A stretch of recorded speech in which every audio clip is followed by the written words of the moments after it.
everybody, welcome to 90 Day Fiancé Happily Ever After Season 8 Episode 1 review. Real quick, for my subscribers, I actually do have one more video to post, but we're just going to get in with this because it's crazy. The episode was really long, but we got a lot. So we're going to get into it. First of all, this is my first time ever watching Happily Ever After. I usually watch The Other Way or before the 90 days. So here we go. So this should be an interesting ride. So y'all join me. We will see. It depends on y'all, the views, the likes, whatever. You know, I might still watch it, but I don't know if I'll keep reviewing it. So first we see Kobe and Emily. Okay, so I think they were on the Caribbean kind of spin-off show.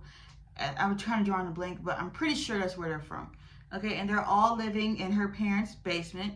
And Emily is like, I used to be traveling all the time, and and be on the go, but now I'm home all the time. Okay, 4 years ago, Emily was traveling all over. She met her husband Kobe in China. Okay, and you know that was them.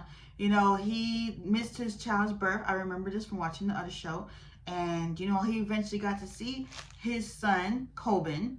Okay, and then they had a daughter, Scarlett. He is very happy to be a father, but it's been very hard to be a husband for him personally. Emily is a stay-at-home mom, and, you know, Kobe has his green card and he's working. And they're basically just saving money to get their own place. And they're going to Cameroon, Africa, to, you know, Emily can meet her in-laws, Kobe could be with his family, and their kids can meet their grandparents, okay?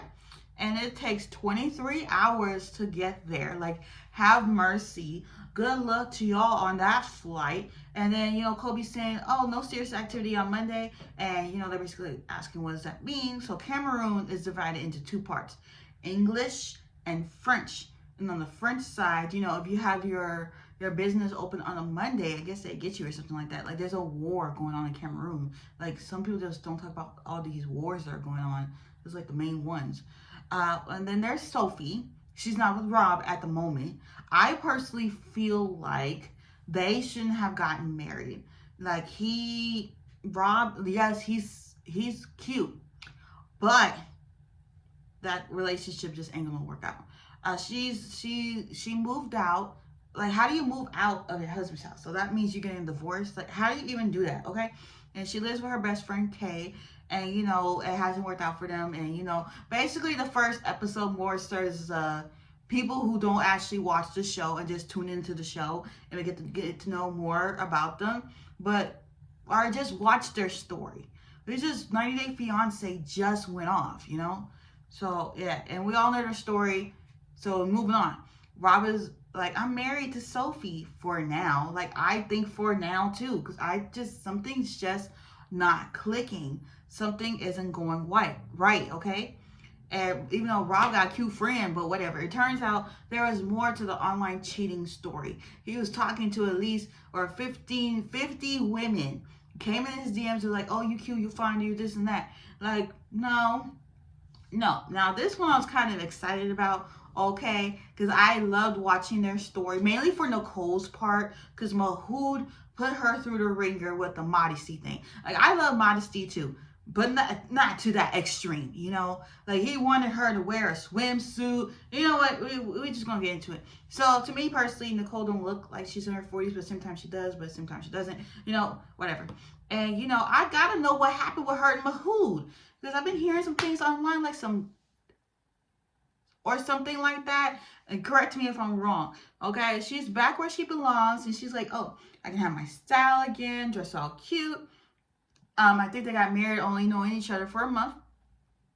And as we've seen in The Other Way, she tried to make it work out there in Egypt, but there was a lot of things out there, you know, she couldn't do. And in Islamic marriage, there are a lot of rules. And as I was just telling y'all about the swimsuit, they actually did show a clip and how, you know, she had to be covered up from head to toe. Couldn't even show no leg, like no leg, nothing. Like, that swimsuit looked ridiculous. And she's always had a hard time when she was younger for taking orders, especially from her husband. And he's coming on a spousal visa, okay? And it's their last shot. Meanwhile, Mahoud back in Egypt is happy to be with his wife. I'm personally still iffy on him. I feel like something ain't gonna set right, okay? And his mom is sad that he's leaving. I personally think he should have stayed and they should have got a divorce. Just saying. And he's nervous to move to the United States. And then we have Ashley and Manuel. Ashley's hosting a spin class. Again, another couple. They basically put like 3 couples from 90 Day Fiancé and splatted them right on there. So I'm not going to repeat their story, okay? But yeah, her makeup looks great. Still, she's never met his kids, but at the same time, I'm like, Manuel, you're married to her now. You got to share the kids now. You got to share. Now is the time. He's like, oh, there's some things going on in Ecuador. No. Now. Not 2 seconds from now. Now, okay? And then we're back to Sophie. Her mom is in town. She has a boyfriend in Texas. And she's like, I can't understand what he's saying. And now we're back to Emily and Kobe. Their little family's going to Cameroon. And, they're getting ready. This, that, and the third. And they hop on their flight. Then we see Gino and Jasmine. Oh my gosh. I feel like I've been watching them on 90 Day Fiancé legit for 5 years straight. Can we not make it another year? Can this please be their last show? I remember I loved Jasmine. Yes, I still follow her on Instagram. But I feel like her and Gino are probably going to get a divorce. Because you don't see him around, like, at all. And I used to love them. And I'm like, okay, it's been enough. Can we get some new couples on these shows? Because,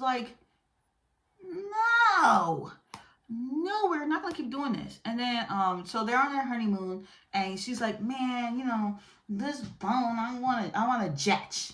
I want a jet. And I think she meant yacht, but she wanted a yacht. Okay, and then they're retelling their story.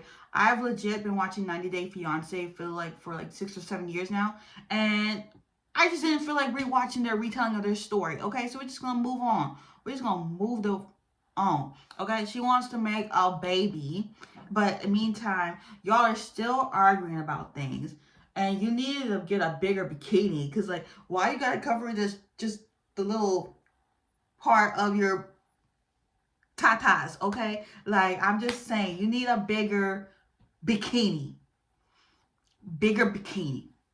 Just saying. And, she's complaining about this, that, and the third. And then Sophie's about to meet with Rob, and she breaks into tears like, girl, Sophie, honey, this is not the man you're supposed to be with.